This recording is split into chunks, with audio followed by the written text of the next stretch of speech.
تو تقوی اور صبر، یعنی ایک تقوی تو وہ ہوتا ہے نا جہاں پہ نمائش کا ہوتا ہے، وہ تقوی بڑا آسان ہو، تقوی ہے بھی نہیں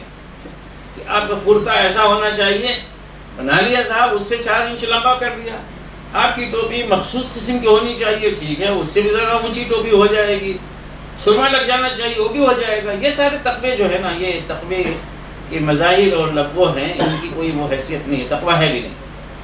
یہ تقوی ہے بھی نہیں۔ اس میں یہ بڑا آسان ہے، لوگ کر لیا کرتے ہیں۔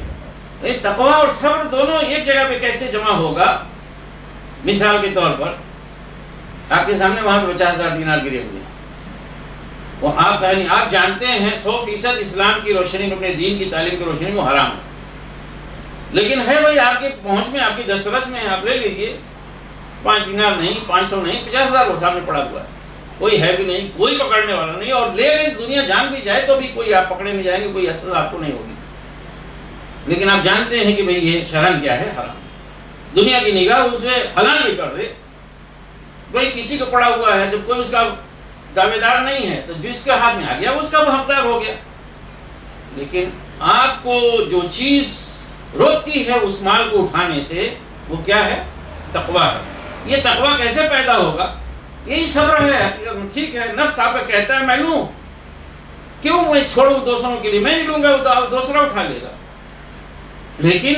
یہیں پہ اپنے آپ کو حدود الہی پہ روک کے رکھنا، یہی صبر ہے۔ یہ تقوی اور صبر اس طرح سے ہوتا ہے۔ تو پتہ چلا کہ بڑے بڑے متقی لوگ ہوتے ہیں، تسبیحیں یوں گنتے رہتے ہیں، ان کی شکل دیکھ کے آپ کہیں قسم کھا کے فرشتہ ہے، جبریل ہے نا، جہاں پہ فوراً کہیں معاملہ آتا ہے، مالی معاملات، لین دین کا، پتہ چلا کہ کون سا تقوی، کہاں کی تسبیح، کہاں کے فرشتہ، سارے غائب ہو جاتے ہیں۔ یہ من یتقی ویصبر، حضرت یوسف کے سامنے ان کے گھر میں جو ہے، جس کے گھر میں پڑھ رہے تھے اس کے گھر میں یہ مرحلہ آیا تھا، اور انہوں نے کچھ اپنی طرف سے نہیں، وہاں سے مطالبہ ہوا تھا، وہاں سے آفر آئی تھی،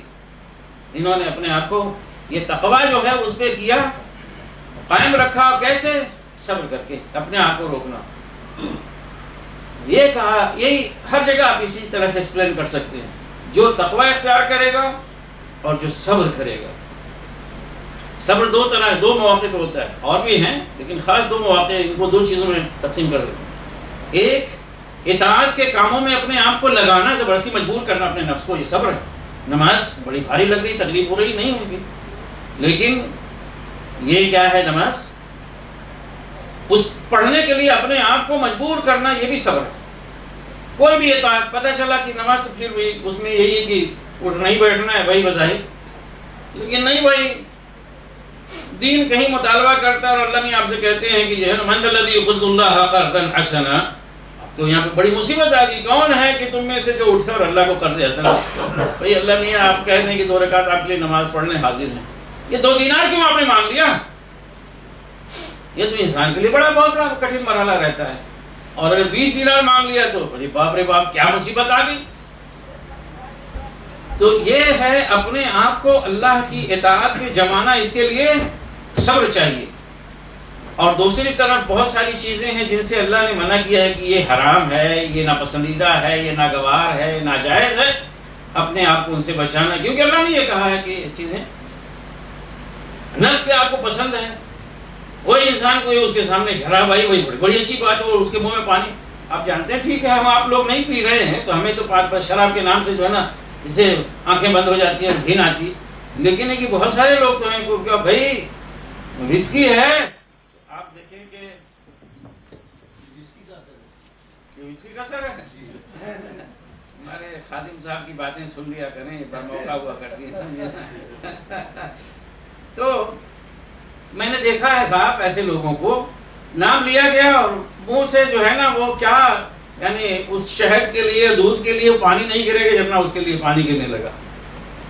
یہ لوگوں کی حالت ہوتی ہے، تو کون اس سے کیا چیز اس کو روکے گی؟ تقوی، اور اس کے لیے جو ہے صبر۔ تو بہرحال یہ چیز آئی، اس پہ بہت کچھ کہا جا سکتا ہے لیکن وقت نہیں ہے۔ لیکن آپ دیکھیں کہ اس میں جب بھائی ان کے سامنے آ گئے تو اب عام ذہن تو یہ کہتا ہے، عام ذہن تو یہ سوچتا ہے حضرت یوسف کے بھائیوں نے جنہوں نے حضرت یوسف کو کنویں میں پھینکا تھا اور اتنا ستایا تھا، اور ان کے بھائی کو بھی جو ہے نا یہاں پہ ان کی وجہ سے رکنا پڑا، اور پھر بھائی جب رکے تو ان لوگوں نے ایک بات کہی تھی، کہہ رہے کہ یہ چور ہے تو کیا ہوا، اس کا پہلے بھائی بھی ایک جو ہے نا چوری کر چکا ہے، اس طرح کی غلط باتیں بھی کر چکے تھے۔ ایک عام ذہن وہ کیا سوچتا ہے کہ حضرت یوسف اب کیا کریں گے، بادشاہ ہیں اور یہ لوگ آئے ہیں کہ ایھا العزیز کر کے خطاب کر رہے ہیں، تو ڈنڈا لے کے 2-4 10-20 ڈنڈے تو لگا دیں گے، بولیں گے اپنے لوگوں سے لے جاؤ اور پیٹو ان سب کو جیل میں ڈال دو، 20 سال میں سڑتا رہا ہوں تو ان کو بھی جو 40 سال بیٹھا دو اس میں۔ حضرت یوسف علیہ السلام کہتے ہیں بڑی عظیم بات، اور اس طرح کی انہوں نے بات کی کہ تاریخ نے من وان دیکھا کہ وہی چیز ہزاروں سال کے بعد دہرائی گئی، رسول اللہ صلی اللہ علیہ وسلم نے دہرائی۔ انہوں نے اپنے بھائیوں سے کہا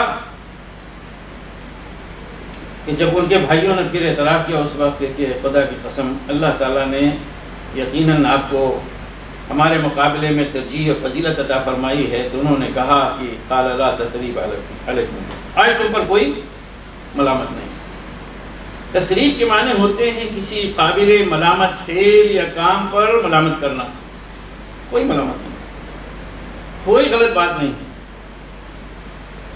یہ انہوں نے کہا، مزید یہ کہا کہ یغفر اللہ لکم وہو ارحم الراحمین، اللہ تعالیٰ تمہاری مغفرت، دعا بھی ان کے لیے کہ اللہ تعالیٰ تمہاری مغفرت فرمائے، تمہیں بخشے، اللہ تعالیٰ بڑا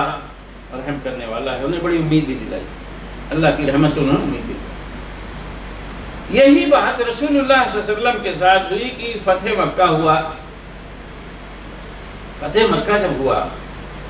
تو رسول اللہ صلی اللہ علیہ وسلم خانہ کعبہ میں تشریف فرما ہے، آپ کے ساتھ ایک بہت بڑا لشکر ہے۔ یہ کتنے سالوں کے بعد ہوا؟ ہجرت کر کے گئے 7ویں-8ویں سال کی بات۔ وہ خانہ کعبہ میں موجود ہیں، پورا مکہ جو ہے آپ کے انگوٹھے کے نیچے ہے، اور لشکر بہت بڑا موجود ہے، اور سب وہی بڑے بڑے جو تھے چودھری لوگ وہ سب آپ کے سامنے موجود تھے۔ حضور پاک صلی اللہ علیہ وسلم نے پوچھا ان سے کہ بتاؤ کہ تمہارا میرے بارے میں کیا خیال ہے، یعنی اب تم یہاں پہ آئے ہو کیا سوچ رہے ہو، میں کیا کروں گا تمہارے ساتھ، میرے بارے میں کیا تمہاری ایکسپیکٹیشنز ہیں یا کیا سوچ ہے؟ تو ایک زبان ہو کے کہا کہ اخن کریم و ابن اخ کریم، پیارا بھائی، معزز بھائی کا بیٹا۔ رسول اللہ صلی اللہ علیہ وسلم فرمایا کہ تم سے میں وہی بات کہتا ہوں جو میرے بھائی یوسف نے اپنے بھائیوں سے کہی تھی کہ لا تثریب علیکم اليوم، آج تم پر کوئی ملامت نہیں ہے۔ پھر مزید صلی اللہ علیہ وسلم فرمایا کہ اذهبوا فانتم الطلقاء، جاؤ تم سب کے سب آزاد۔ یہ تاریخ میں دہرایا۔ بہرحال حضرت یوسف کا پھر قصہ مکمل یوں ہوتا ہے کہ اس کے بعد بھائیوں کو انہوں نے معاف کیا، بھائیوں سے کہا جاؤ ماں باپ کو بھی لے کر آؤ اور سب لوگ یہیں پہ آؤ، اور اپنا کرتا انہوں نے دیا کہ میرے باپ کے چہرے پہ لے جا کے پھینک دو، وہ ان کی بینائی واپس آ جائے گی۔ تو ادھر سے قافلہ چلا، اور ادھر حضرت یعقوب جو ہے وہاں پہ اتنی دور، دیکھیں اللہ سبحانہ و تعالیٰ کی یعنی قدرت کہ کب کیا کرنا چاہتا ہے۔ کچھ اتنے سال پہلے حضرت یوسف وہیں کہیں دور 2-4 کلو 10 کلومیٹر کے فاصلے پہ کسی کنویں میں پڑے تھے، حضرت یعقوب کو پتہ نہیں چلا تھا، نہ حضرت یوسف کو معلوم ہوا تھا کہ وہاں کنویں میں پڑے ہوئے۔ اب مصر سے قافلہ چلتا ہے، اور جیسے یہاں سے چھوٹتا ہے قمیص لے کر حضرت یعقوب وہاں پہ بیٹھے ہوئے، بوڑھے ہو چکے ہیں، آنکھیں بیکار ہو چکی ہیں، بینائی ختم ہو چکی ہے۔ آس پاس جو بیٹھے ہوئے لوگ ان سے کہتے ہیں کہ اگر تم لوگ یہ نہ کہو، یہ نہ سمجھو کہ سٹھیا گئے ہیں اور ایسی اکبر جھک کر رہے ہیں، تو میں تو یہ بات کہوں گا کہ مجھے یوسف کی خوشبو آ رہی ہے۔ تو مجھے ڈر ہے کہ تم لوگ کہو گے کہ یہ بڑھاپے کے جو ہے نا وہ سٹھیا گئے ہیں جی، بک بک جھک کر رہے ہیں، اور وہ وہی کی جو آس پاس لوگ تھے ان کا کہ واقعی آپ تو وہی سی پرانی باتیں جو ہے رٹ رہے ہیں، یوسف لگا کے رکھا ہے، تو یوسف کی خوشبو آ رہی۔ لیکن واقعہ یہ ہے کہ جب قافلہ پہنچا اور انہوں نے لا کے قمیص ان کے آنکھ پہ چہرے پہ ڈالی تو پتہ چلا کہ حضرت یعقوب کی بینائی واپس آ گئی. تو ان کا سب سے بڑا زندگی کا صدمہ قمیص یوسف کی شکل میں آیا تھا. اس پہ کسی بھیڑیے کا یا غلط جو ہے کوئی جھوٹ کا خون لگا کے لا کے پیش کیا گیا تھا کہ یہ حضرت یوسف کو بھیڑیے نے کھا لیا. حضرت یوسف کا قمیص، اور آج بھی حضرت یوسف کا قمیص آیا ہے، لیکن اب وہ مجتہد حافظہ لے کر آیا ہے. تو حضرت یوسف کا قمیص جو ہے ایک مرتبہ سب سے بڑے غم کی شکل میں ہے اور دوسری بار سب سے بڑی خوشی کی شکل میں ہے. یہ اللہ سبحانہ و تعالیٰ کی جو ہے نا وہ شانیں ہیں. وہ سب جب قصہ تکمیل ہوتا ہے تو حضرت یوسف علیہ السلام جب سب اپنے ان کے بھائی بند سب لوگ آ جاتے ہیں تو وہ کہتے ہیں